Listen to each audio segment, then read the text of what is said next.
I think it was actually about at least 4 or 5 years after Ivy Deuce, Don, finished the work that Baba assigned to us in editing God Speaks, when Baba got me involved in the discourses of all things. And when I was about maybe halfway through the editing work that we had decided probably should be done on them, and Baba was pushing me along and pushing me along, and Don, have you started talking to a publisher yet? Any sort of contractual material you're discussing? And I kept saying, Baba, I'm not even done the basic editing work yet, but I think I've located people who would be interested in doing it. Finally, on a next trip, I felt really triumphant. I was doing a lot of work with steel companies in Japan at the time. So I was just coming down. Baba had said, Don, anytime that you're within 1 day's flight time of India, just come and visit Baba. And so this was one of those times. Tokyo to New Delhi, at any rate, or Bombay, as we used to call it, was a day away. And so he said, come along, and I took ample advantage of that invitation. It was great. So on this particular occasion, I had been in Tokyo. You want to hear all about the geisha girls and that sort of stuff as well? I see Gary's got a big grin on that one. I'm not going to tell your wife about that. So, at any rate, Japan had gone off in its usual style, which is a little bit of Agatha Christie mixed up with some awfully good food and some very charming geisha girls every once in a while.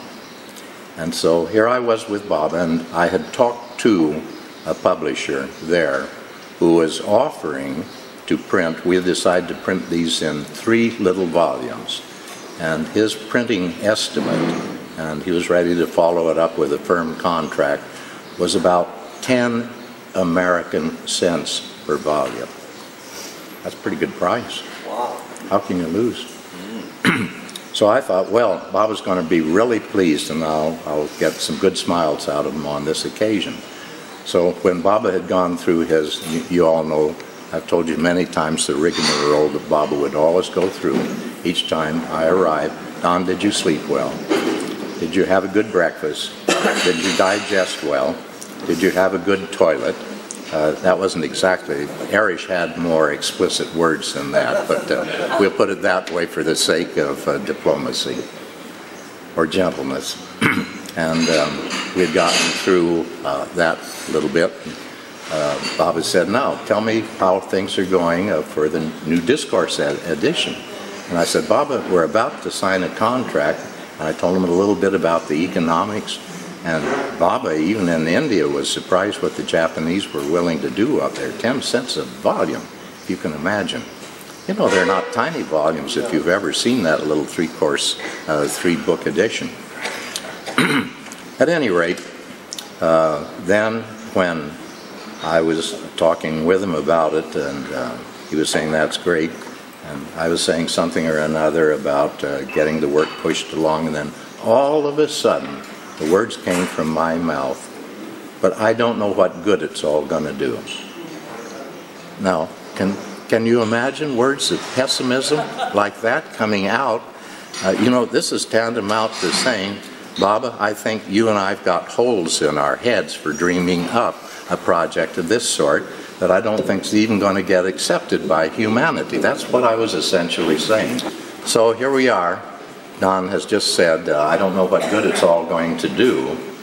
And as soon as I heard those words come out, I'm a fairly diplomatic individual. Some people have even said, Don, you're the most diplomatic individual I've ever known.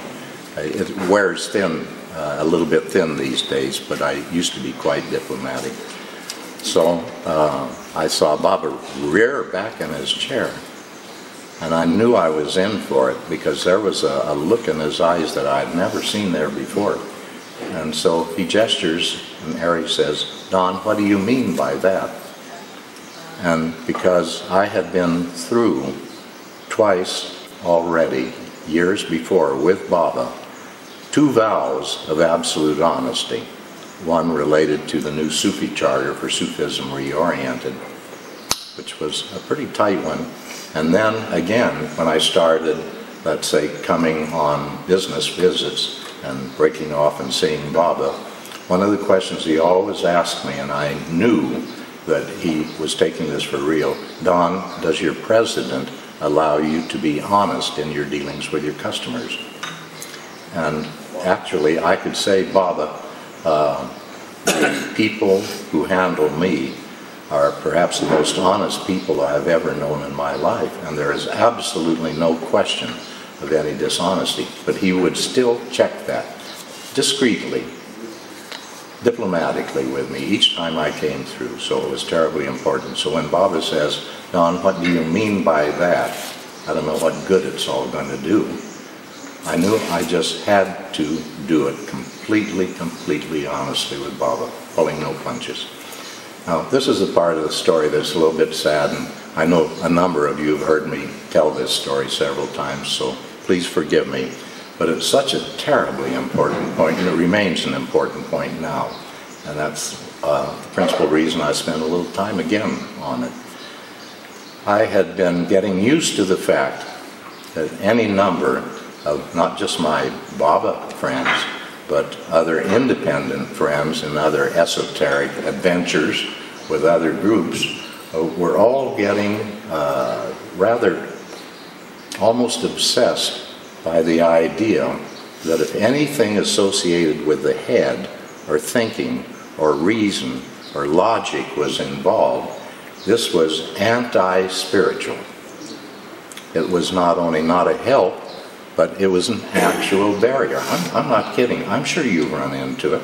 And maybe there are a number that I'm speaking to are just saying, well, old Stevens is just quoting what I feel deeply in my heart.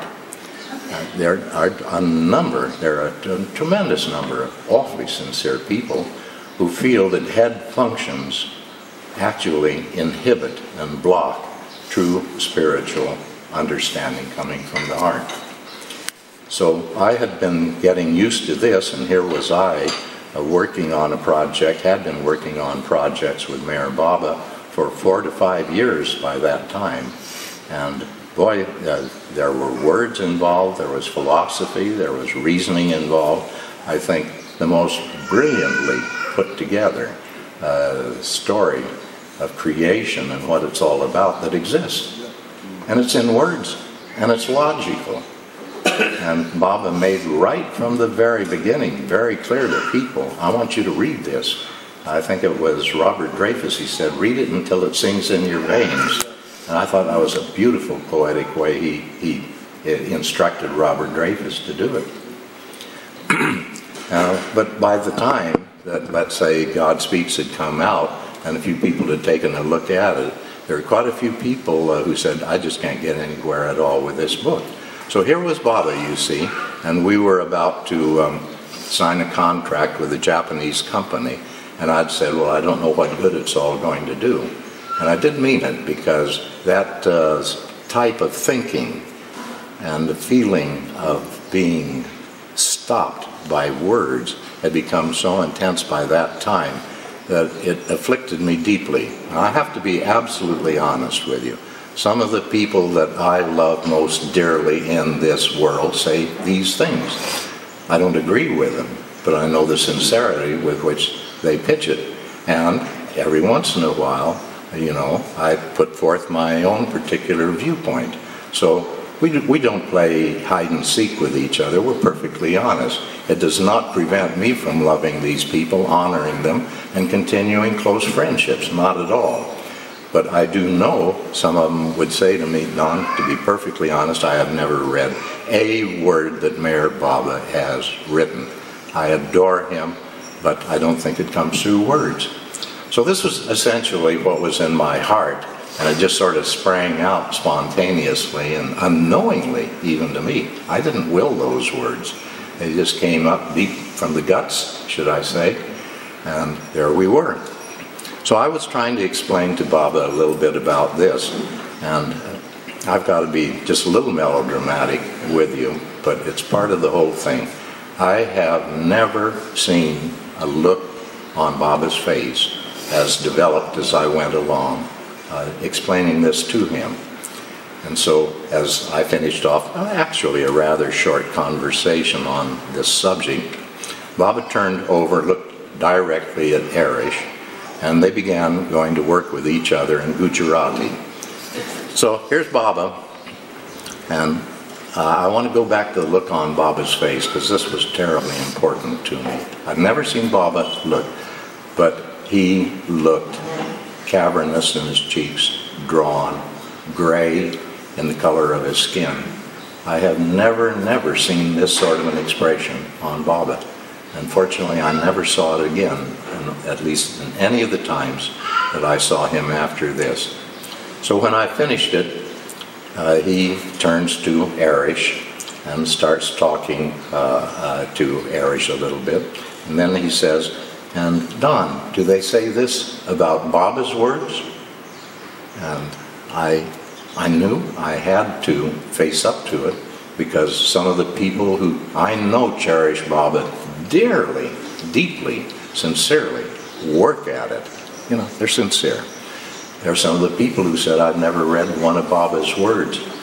So I just had to give Baba all of this, and so after I said that to him, he just turned away to Arish, and they started this conversation in Gujarati. Normally, if they were talking about something in which I was involved, they would do it in English so that I could at least follow Arish's side and piece together what Baba was talking to Arish about. But this time, it was a private conversation.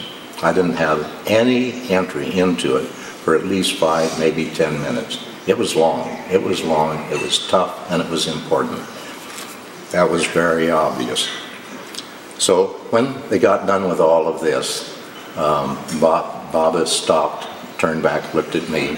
Arish then took over the center and said, "Don, this has been a difficult thing even for me to understand, although I know Baba is thinking quite considerably.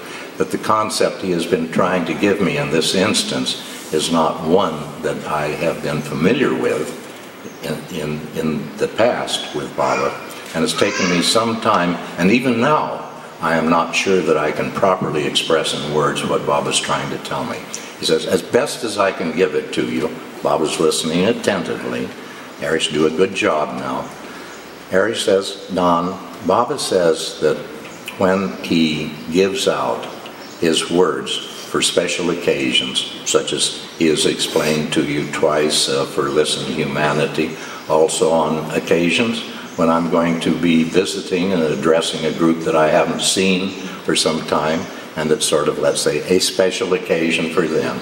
In these instances, I put together an address. I give key points that I wish to cover to a mandali, exactly what he had Arish explained to me twice about God's peace.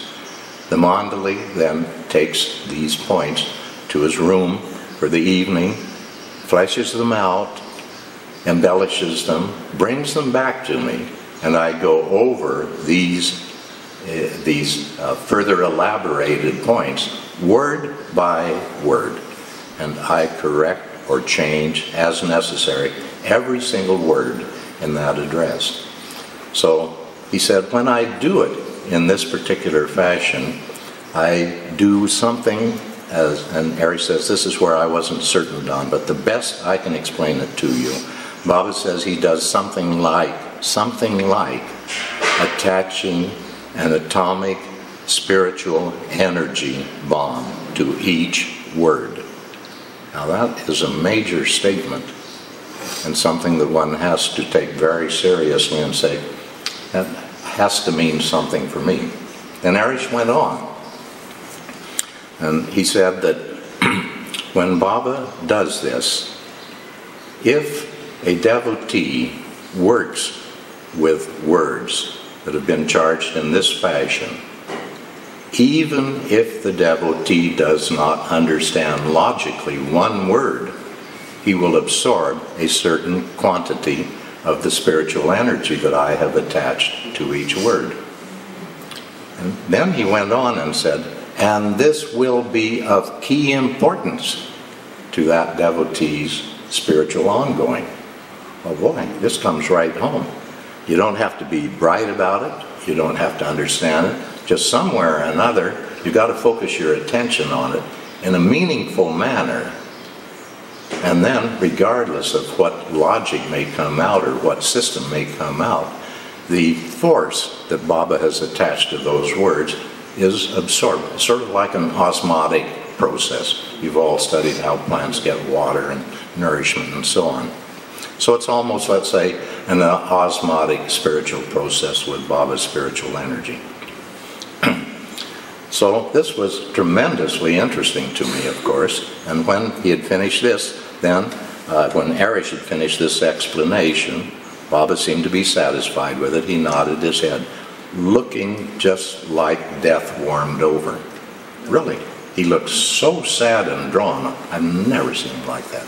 So then Baba goes on with another final gesture and points his finger at me and says, "And Don, it is your responsibility to explain to my devotees what I have explained to you today." Now, I take that terribly seriously. I really do. When the avatar points his finger and says something like that to you, you don't muff around. If you see something that is interfering with that process or confusing it or garbling it, by God, you get on your horse and you ride with lance and spear.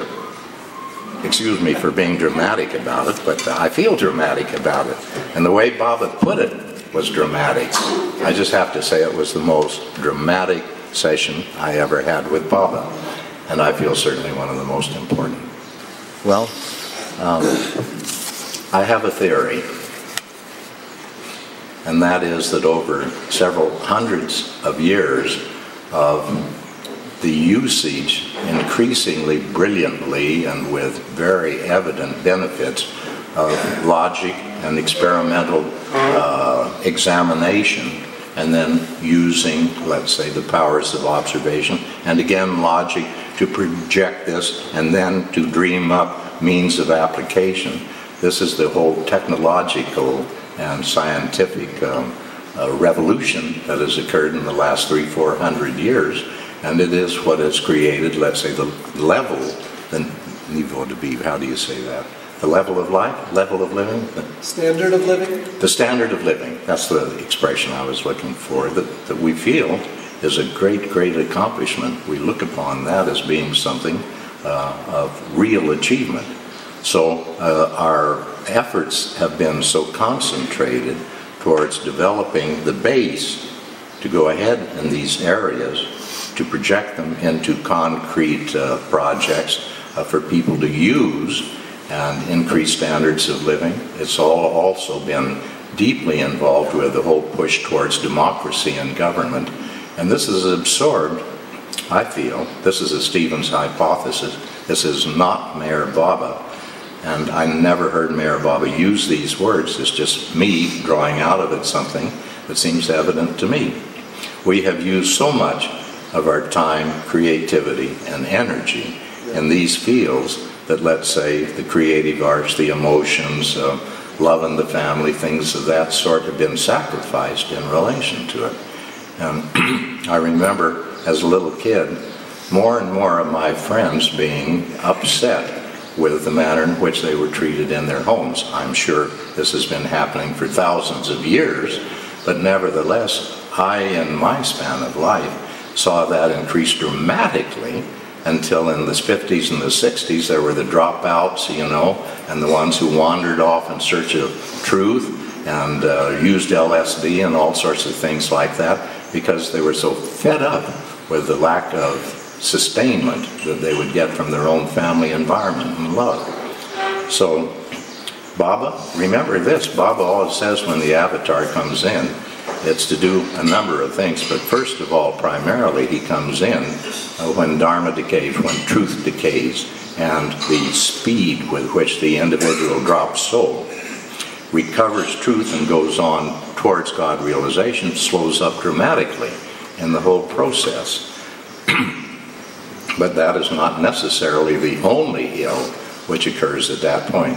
So my hypothesis is that the dramatic, spectacular technical revolution and progress of science and technology of several hundred years had so upset the balance between, excuse me for using the old-fashioned words, but it's Bobby himself who used them constantly to me. The balance between head and heart was drastically upset. So I have the Stevens theory that one of the things, because he said there are things that I have to push on hard where things have gone out of balance and things have gone astray. And this, I think, went astray. So what I feel is that one of the most important things that Avatar Meherabad had to do was to feed humanity great dollops of love. Just wholesale. It was necessary at that time. You know how many people, and boy, it was dramatic when a new person frequently would come to Baba for the first time. And for a reason they didn't know, they would just suddenly break out sobbing, sobbing, sobbing, uncontrollably, even for days. You know, it was pretty dramatic. Just before I met Baba, sitting up on Charmian's bed and not having any particular problems about my family life or love life or so on, just all of a sudden I felt tears running down my cheeks. Even I, in that sort of improbable environment, felt something or another in him which drew emotions to a head within me. So this all makes sense to me. So I feel the Avatar, amongst other things, in addition to speeding up the rate with which the path of truth can be gained again and used properly, he also had to give great, huge amounts of love through himself, through these wonderful mandali, through people whose hearts he touched. And I do believe that this is a major thing that happened. But let's just be honest with ourselves.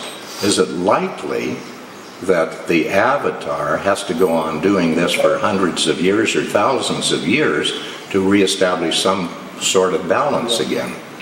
I don't think so.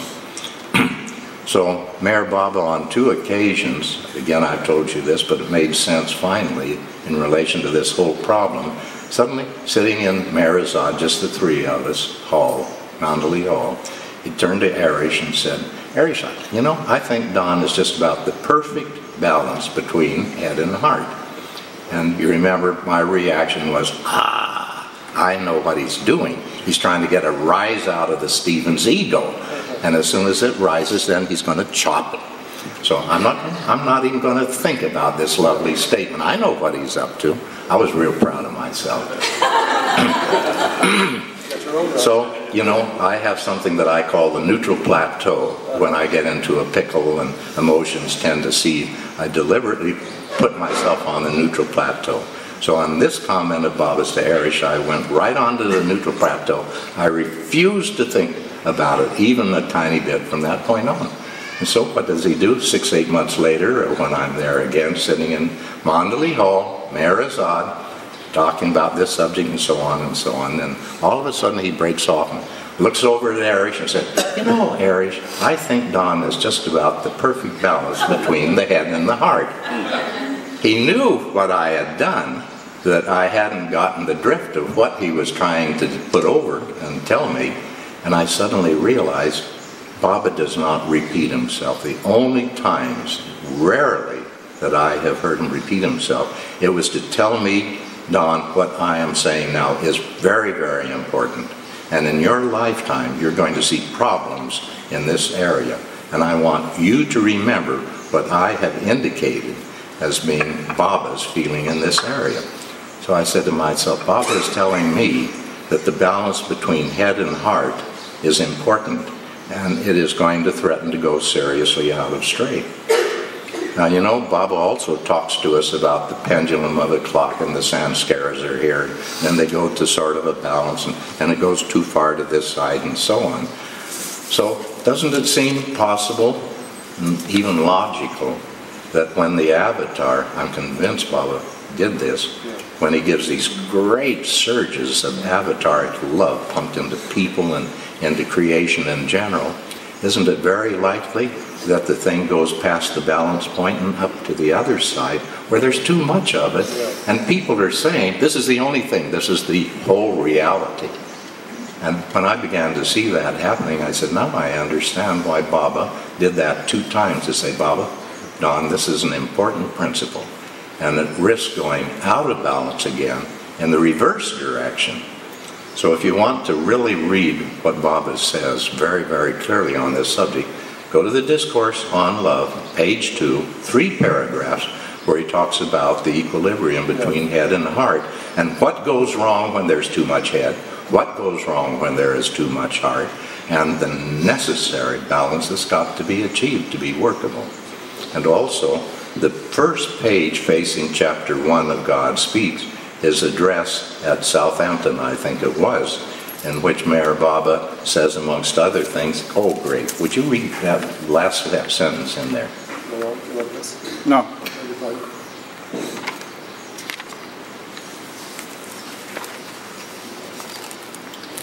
He has gone on saying these things about, I'm not going to establish any cult, society, organization, religion, so on. We all love that. We all say, gee whiz, this is great. This is absolute foolproof doctrine from our own avatar. Then it goes on down here. He says, I shall read, I'm one sentence too far. I shall bring about a happy blending of the head and the heart. How about that? Why would he have put that in such a prominent position right at the beginning of the great God Speaks, unless he meant it?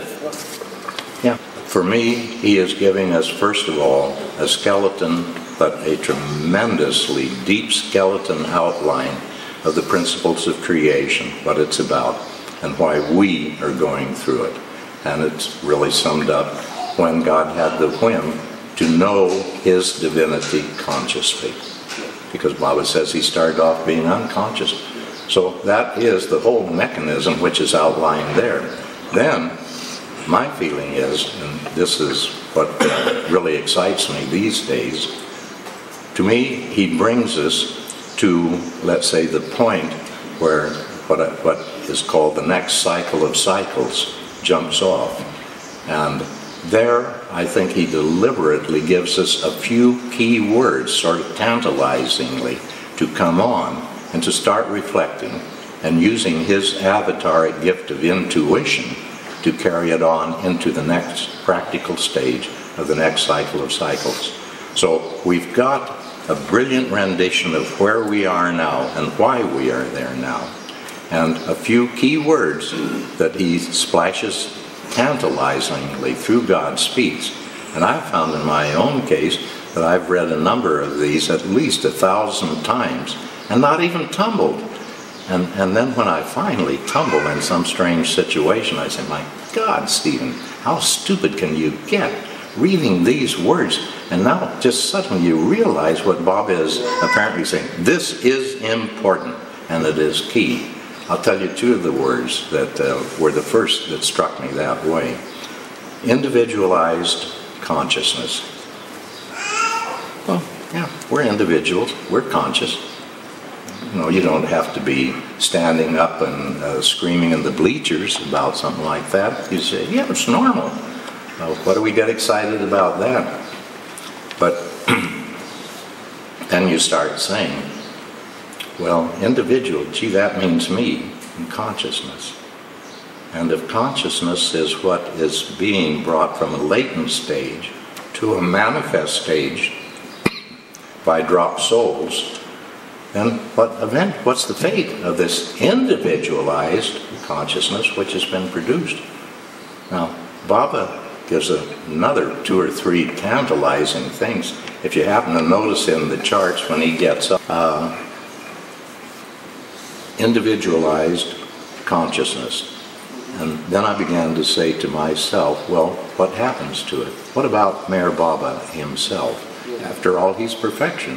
And I have an experience, a lot of experience, that he granted me through his grace in knowing Meher Baba. Meher Baba was the most highly individualized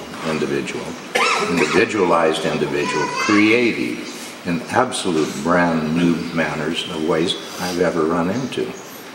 And I simply cannot accept the fact, let's say, that all of that then is washed away into nothingness.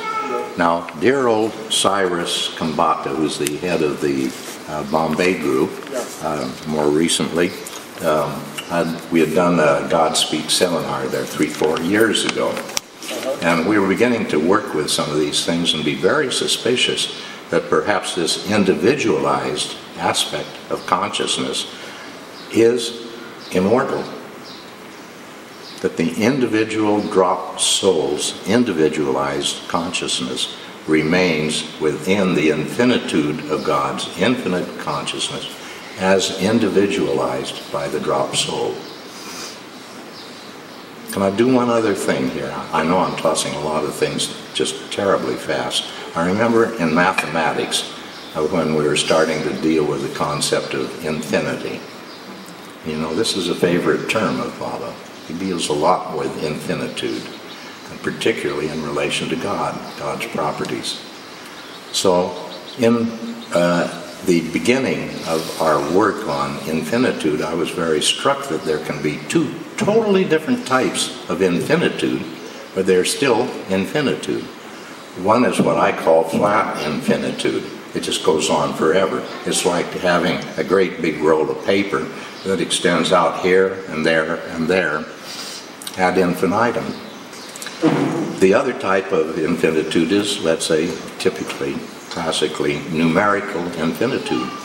And in all that numerical infinitude, there are no two numbers that are the same. Each one is different. It's a totally different thing. So why couldn't it possibly be that perhaps the infinite number of dropped souls involved in creation, which Baba has emphasized a number of times, are doing something in which that separate infinitude is important? Can it be that God's infinite consciousness is like the numerical kind? Nothing is repeated. There is never, Baba has said so many times, there are never two drop souls that return to God by the same path. They're all different. We're just underlining again and again the uniqueness of each individual. Well, I would like at this point to jump over to this little thing that Cyrus Kambata sent to me 2-3 weeks ago. We've been following also some things that have not been published, at least in classic books by Meherabad, and finding that he has put in a few clues and pretty flat statements that we're pretty unaware of. So here is one of them that Cyrus unearthed. This is a fellow by the name of P.S. Ram Nathan, who is talking to Baba. And Baba is sitting still and allowing him to ask questions and replying. You know, that was pretty rare, so he was a rare individual. So Ram Nathan is saying, has the individual any destiny apart from the whole of which he is a part? Is it right for the individual to seek private salvation, individual? His fulfillment consists in losing himself in the whole and living for it, and it seems he can never be anything more than a part of the whole. And so Baba says, when we think of the individual, we at once grasp it as something limited, so it cannot be identical with the unlimited whole. You are right in saying that the individual must lose himself in the whole, but the matter does not rest there. He goes on and says, we may compare the individual to the drop, and the whole to the ocean. The drop is separate from the ocean and again merges into it. What then is the purpose of its being separated if it is merely to merge itself again in the way it was originally merged? It's sort of boring that way, isn't it? Yeah. So Baba goes on and said, evolution would be fruitless if we end where we started. Boy, this is, you know, this is pretty big guns going off here. Yeah, this has got a lot of implications. The individual has to retain his individuality and realize his unity with the whole consciously. He's still an individual when he realizes. Thus, Christ realizes God is Christ. How about that? You realize God as yourself, as you have individualized your experience. Everything related to your experience. Not just in this lifetime, but all of the previous lifetimes. It is a personal realization. And then we are quoted that this is in December 1937, and it is published in the Nagpur Treasures, page 202, also in the Meherabad Journal, November 1938. So this has been around for a little period of time. Have you ever heard of Mahapralaya? Yes. Well, fortunately, I had just heard of it before I went to visit Baba on one occasion. So on this particular one, when I arrived where Baba was at Meherabad, he said, "Don, I've just been sitting here with the Mandali talking about Mahapralaya. Have you ever heard about it?" So I said, "Well, fortunately, Baba, I know a little bit about it now, but not very much." So then he explained that creation is cyclic. It is breathed out, and then it is breathed in. There is no creation when it is breathed in.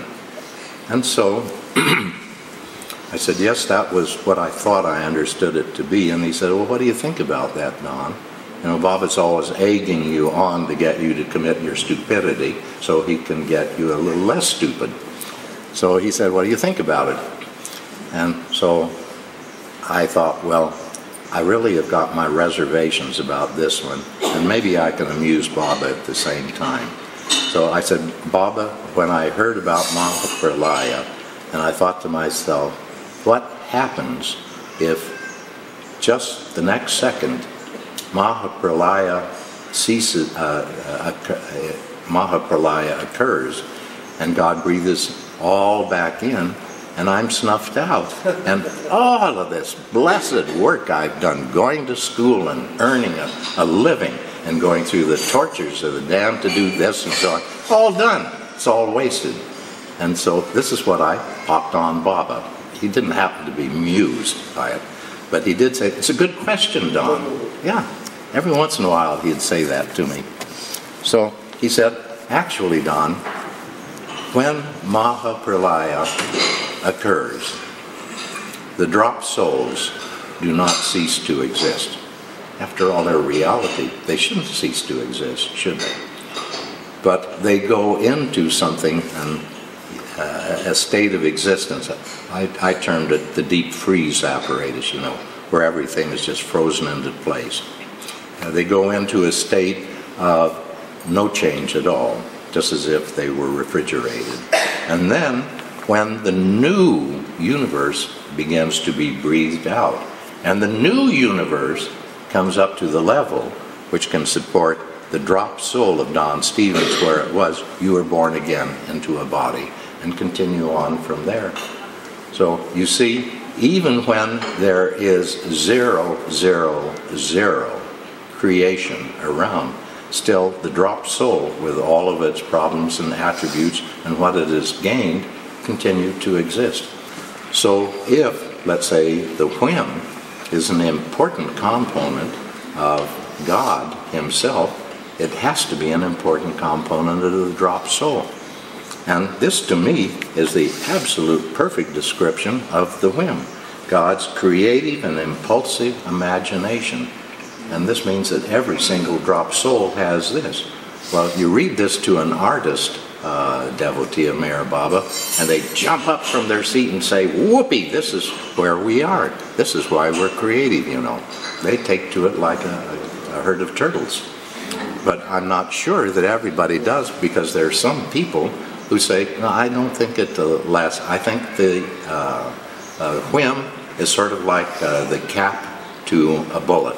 And when you press on that sharply, the cap propels the bullet. The bullet being propelled is the important thing, and the cap is wasted. And so it stands to reason that if the whim precipitates creation, it probably is tossed away, discarded.